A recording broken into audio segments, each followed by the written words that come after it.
Joining us on the show is Jason Palmer, former Democratic presidential candidate. Thank you for being with us today. Thanks so much for having me, Allison. Now, elections are just about 2 weeks away. Polls show Kamala Harris and Donald Trump are neck and neck. What impact do you think it'll have on voting day? I do think it's going to be a toss-up election, 50-50, like a coin flip. It's very close. Everyone I know is knocking on doors in Pennsylvania. So Pennsylvania is definitely the state to win here. And I'm watching very closely to see how many people that are 18 to 29 years old are getting registered to vote. I think Gen Z is going to play a major role in this election, but it hasn't really been reported on yet. Right, that is an interesting point. Let's look at North Carolina. Democrats have not won North Carolina since 2008. How can they change the results in the crucial swing state this time? Yeah, well, two things that we're doing, my organization together is focused on getting younger down ballot people elected to Congress. We've endorsed two people who are in their 30s who are running in the Raleigh, North Carolina area and also Western North Carolina. So there's a huge get out the vote effort going on among Democrats in North Carolina. Now, probably your viewers also know about the governor's race in North Carolina. And the Republican candidate for governor, really has just been stumbling all over himself. And I do think that's going to play a major factor in the election as well. Hmm. And in what key issues does Kamala Harris have an edge over Donald Trump? As we've seen, and voters have said that their focus is the economy, migration, and abortion.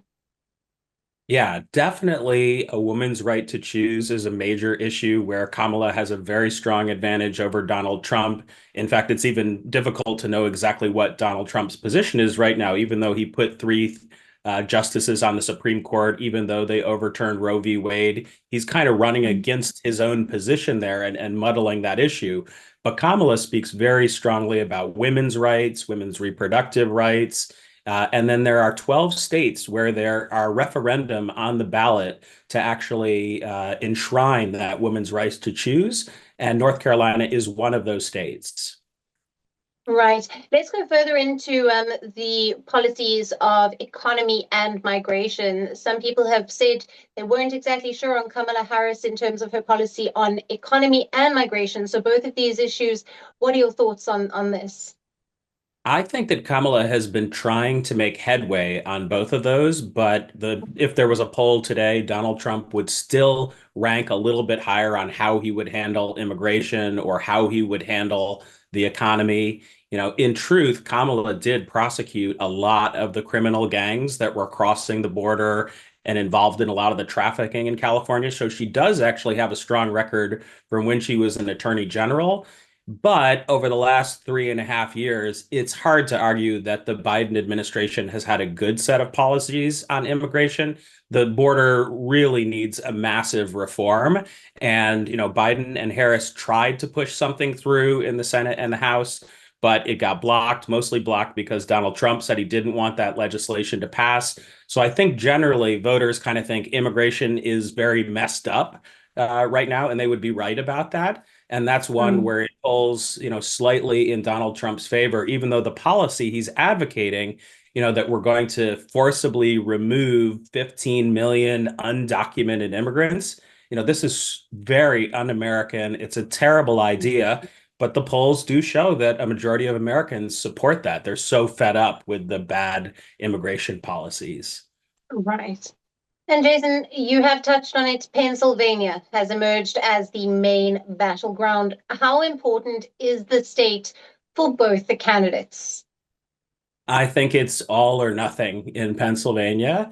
And you'll see over the last 2 weeks that more and more campaigning will be occurring in Pennsylvania. And there has been a lot of campaigning in Pennsylvania, but the candidates have skip-scopped over to North Carolina, Arizona, Michigan, Wisconsin. There are other battleground states, but in these last 2 weeks, it's really going to consolidate down to, I would bet they both spend almost their entire last week in Pennsylvania. And both candidates have promised tax rebates. So which way are American businesses swaying?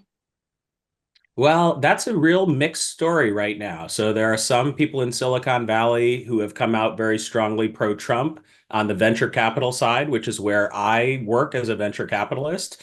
But then 1,000 VCs put together a VCs for Kamala organization to counterweight that. So at least in the entrepreneurship community, it's very much a toss-up. Both candidates are much more pro-entrepreneurship than I think any presidential race in history. Kamala coming out with plans for $50,000 in tax deductions for entrepreneurs. She's talking about small business all the time, and she really understands small business. Ro Khanna in California is a major ally of hers, and he's been an advocate for small business.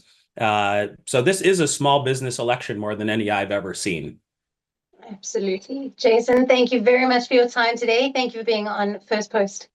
Absolutely. Thanks to be here. Thank you.